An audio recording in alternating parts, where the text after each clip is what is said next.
a maioria das pessoas não sabem da existência do modelo de negócio. Eles não sabem que sequer existe essa história do modelo de negócio, entendeu? O cara, ele trata o negócio como se fosse algo aleatório, né? Meu pai fez assim, meu avô fez assim, então eu faço assim também. É meu síndrome de Gabriela, né? Eu nasci assim, vou viver assim, vou morrer assim.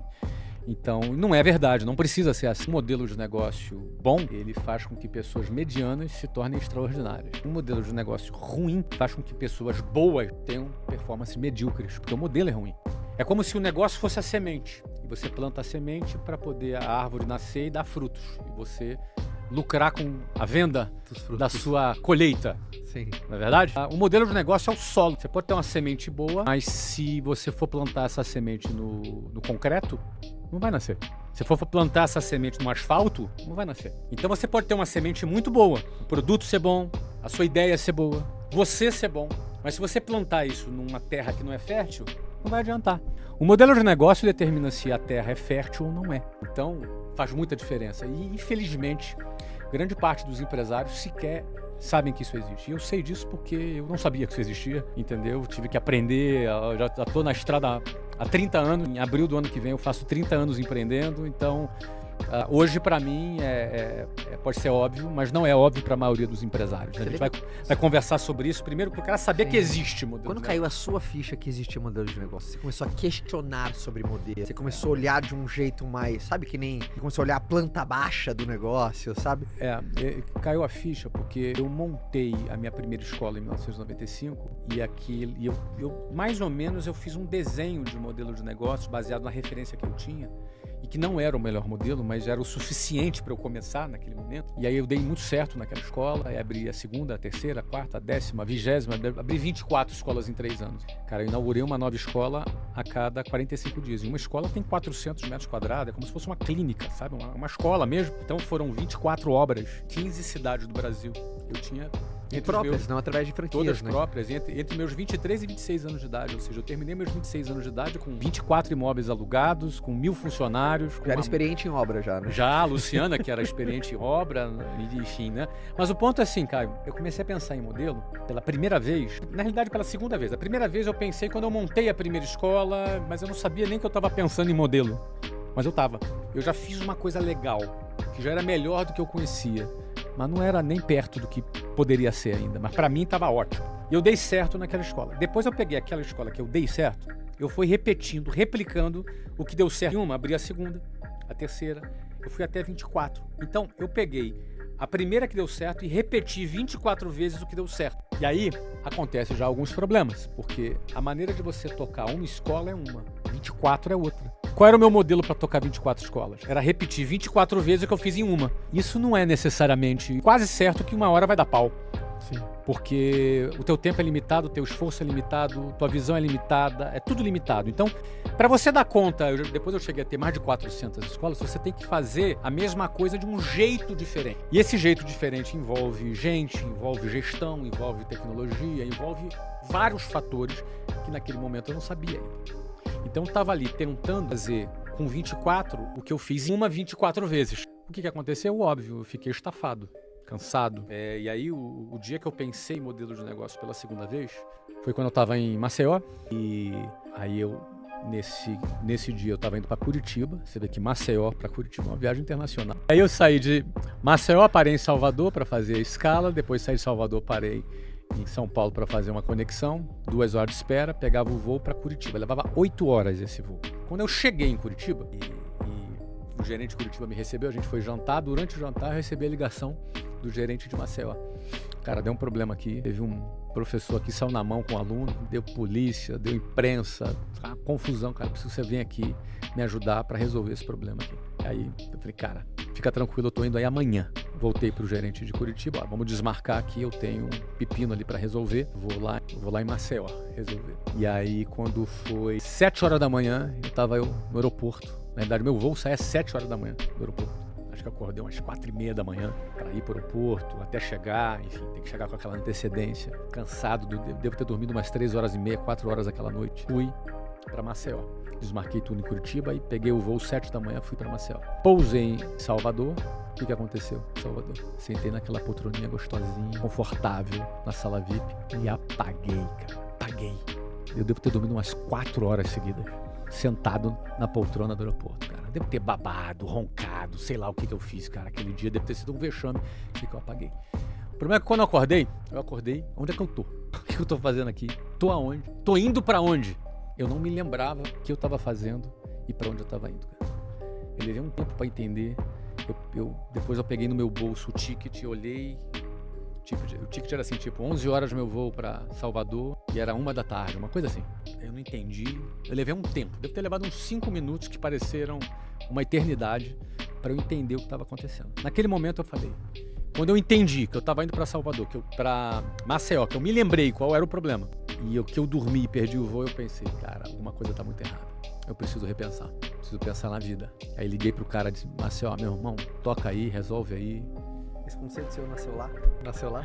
Não sei se eu nasci lá, acho que não, porque eu já pensava na vida várias vezes. Explica pra galera, porque eu sei. Porque pensar na vida é quando tu para e pensa, né? Para e reflete. Você precisa refletir. Né? Então, naquele momento, eu preciso pensar na vida significa alguma coisa não está na direção certa. Eu tava bem, tava ganhando dinheiro, o negócio tava crescendo. Mas aquela situação, minha meta era ter 100 escolas próprias, tipo, com 24 eu tava dormindo no aeroporto, com 100, ia fazer? Acordar sonâmbulo e andar pela rua. Você entendeu, cara? O que ia acontecer? Então, assim, não tava legal. Eu sou um cara entusiasmado, trabalho pra caramba, motivado, mas não tava legal aquilo ali. Preciso pensar na vida. Foi quando eu comecei a pensar na vida e foi quando eu fiz uma mudança muito forte no nosso modelo. A gente saiu daquele modelo, reestruturou o negócio, a gente fez franquia, reestruturou para editora, a gente mudou completamente o nosso modelo de negócios e o negócio não só ficou muito melhor, mas lucrativo, como valeu quase $1 bilhão quando a gente vendeu. Você acha que a maioria dos empreendedores só pensa em modelo quando não tá legal? Eu penso que, infelizmente, a maioria dos empreendedores não pensam no modelo nem quando não tá legal. Que ele não sabe qual é a razão. Ele pensa só o efeito. Ele não consegue enxergar a causa do problema. Você olha pro caixa, por exemplo, talvez, né? O caixa não tá legal. Ele só pensa assim, não, eu tô gripado, eu tô espirrando, entendeu? Mas ele não sabe que aquilo ali pode ser por baixa imunidade, aquilo ali pode ser porque tá dormindo pouco. Ele não sabe a causa, ele só sente o efeito. Entendeu? Grande parte dos empresários, Caio, apesar de serem empresários, trabalham para ganhar o seu lucro no final do mês. E não tem nenhum problema você ganhar o seu lucro no final do mês. O problema é que um empresário que pensa como empregado do seu próprio negócio. Ele pensa no salário, que é o que sobra. Ele pensa no salário. O modelo mental dele é: eu preciso trabalhar, ganhar um salário e com esse salário eu pago as minhas contas. Esse é o modelo mental industrial. Receita menos despesa, o que sobra é o meu salário. Eu tenho o meu salário. Então, o cara, ele tem esse modelo mental. E o modelo mental ideal do empresário não é esse. É ele trabalhar pelo valor do negócio dele e não pelo que ele ganha no mês. Eu costumo dizer que o lucro, o dividendo, ele é a gorjeta do empresário. Eu nunca vi você falando isso. Eu falei hoje pela primeira vez na aula e adorei. Por isso que eu já estou usando aqui agora. Fala de novo. Ó, o lucro ou dividendo do empresário é a gorjeta do empresário. Caraca, fale mais sobre isso. Porque o valor dele está no equity. Grande parte dos empresários, a maioria não consegue nem ter lucro. 80% quebra.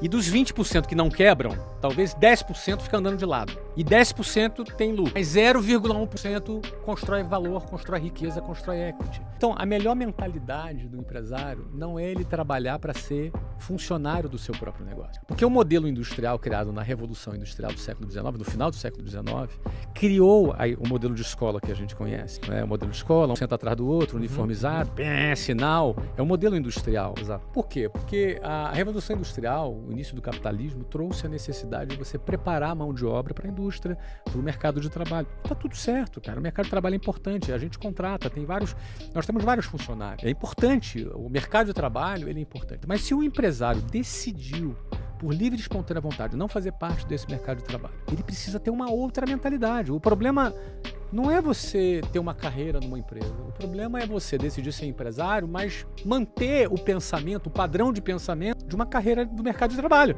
Você tem que sair do mercado de trabalho e você tem que pensar de outra forma. Então, qual é o pensamento comum do mercado de trabalho? Eu vou trabalhar, vou ganhar um salário e isso aí vai pagar, vou me sustentar, pago minha despesa, pago meus boletos, tá tudo certo. Então, não tem nenhum problema esse modelo. Agora, se o cara decidiu ser empresário, ele precisa jogar um jogo diferente desse. Porque se é para ser empregado do seu próprio negócio, eu dou um conselho para a pessoa: seja empregado de alguém, é melhor.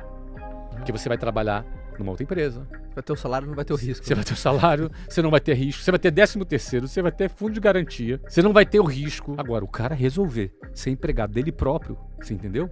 Então ele não vai ter 13º, não tem hora extra, ele não tem fundo de garantia, ele não tem nada e ainda tem um risco. É melhor trabalhar para outra pessoa. Então se o indivíduo decidiu ser empresário, então é melhor que ele faça o quê? Tenha um padrão mental diferente. Ah, mas Flávio, mas isso só funciona para quem já é grande. Não, você tem que ser desde o início. Ainda que você ainda esteja vendendo o almoço para comprar a janta, numa fase da sua vida, e todo empresário tem essa fase, é preciso entender que eu estou construindo riqueza e não lucro. Vou explicar um pouquinho mais. Vamos imaginar aqui que esse meu celular fosse uma impressora. E essa impressora imprime 1 milhão por ano. E é uma impressora, só uma suposição. Imagine que o Banco Central criou um produto que seja uma impressora para imprimir dinheiro. Tá. E é legal, só é um faz de conta, tá, gente? É um faz de conta, é só uma imaginação, um exercício de imaginação. E essa impressora é capaz de imprimir R$1 milhão por ano, ok? Por quanto o Banco Central poderia vender essa impressora? Quanto você pagaria numa impressora que imprime R$1 milhão por ano? Quanto que eu pagaria? É. Muito mais de 1 milhão. Mais de 1 milhão. Muito Quanto? mais. Vamos imaginar aqui, cara. Você pagaria quanto? 1 milhão por ano. Você pode comprar umas 10, se você quiser. O que eu pagaria? Quanto você pagaria nessa impressora que imprime R$1 milhão por ano? Eu olhar o histórico para trás dela, se ela tá imprimindo já há um bom tempo. Tá imprimindo 1 milhão por ano. Há vários anos. Há vários anos. E ela tem uma previsão de não deteriorar pelos próximos 50 anos. Então, no mínimo 5, 6 milhões você vai disposto a pagar. Você estaria disposto a pagar 5, 6 anos? Sim. 5, 6 anos. 5, 6 vezes. Sim, no mínimo. Mas o Banco Central por não. Posso vender por 10 milhões, 10 vezes. Pagaria Eu poderia também. negociar. Talvez pagasse também? Pagaria também. E aí talvez você pagasse, tentasse criar uma forma dela imprimir 1.200 de repente, melhorando o formato. Ou quem sabe você botaria painel solar para não consumir energia. De repente você tentar criar alguma coisa dela de ser mais eficiente. Sim. E você melhorar o teu ROI. Exato. Então, o que eu quero dizer aqui é o seguinte. Uma empresa que gera lucro é como uma impressora que imprime dinheiro. A maior riqueza não está no lucro, a maior riqueza está no valor da impressora. O nome disso se chama equity. Tem várias formas técnicas de você calcular o valor de um negócio. Já a mais conhecida se chama Discounted Cash Flow, DCF, fluxo de caixa descontado, que você projeta para frente e traz para valor presente descontado, com taxa de risco, taxa de juros, custo de capital, etc. e tal. Aí você tem um valor. Geralmente vai variar entre 7, 8, talvez até 10 vezes, dependendo do momento do mercado. Depende de várias mercado, pré-pandemia 20. Depende de muitas coisas. Não é? Mas o ponto é o seguinte, a maior riqueza está na construção do valor da sua impressora. A maior riqueza não está na gorjeta. O lucro é a gorjeta. E gorjeta é bom. Eu gosto de lucro, gosto de dividendo, quando pinga ali na minha continha. Geralmente você manda no meu Pix, Feliz Natal. Sim. Não é? Eu adoro receber Feliz Natal. Não é? Mas o maior valor é a construção. O maior valor está na construção dessa riqueza. Então, o empresário... Aí alguém pensa, mas isso é para empresário grande. Não. Nós acabamos de abrir um negócio agora, esse ano, e a gente está construindo o equity desde o primeiro dia. Já falamos com o banco, já falamos com o fundo, desde o primeiro dia. Não é por ser grande ou pequeno, é por ter ou não ter esse conhecimento, entendeu? Então, o que acontece? Por sinal, tá dando show esse negócio aí. Então, sensacional esse negócio. Espetáculo. Para quem não sabe, eu estou falando de um negócio chamado Mentoring League Society, que já faturou 300 milhões antes do primeiro ano completar. Espetáculo, show.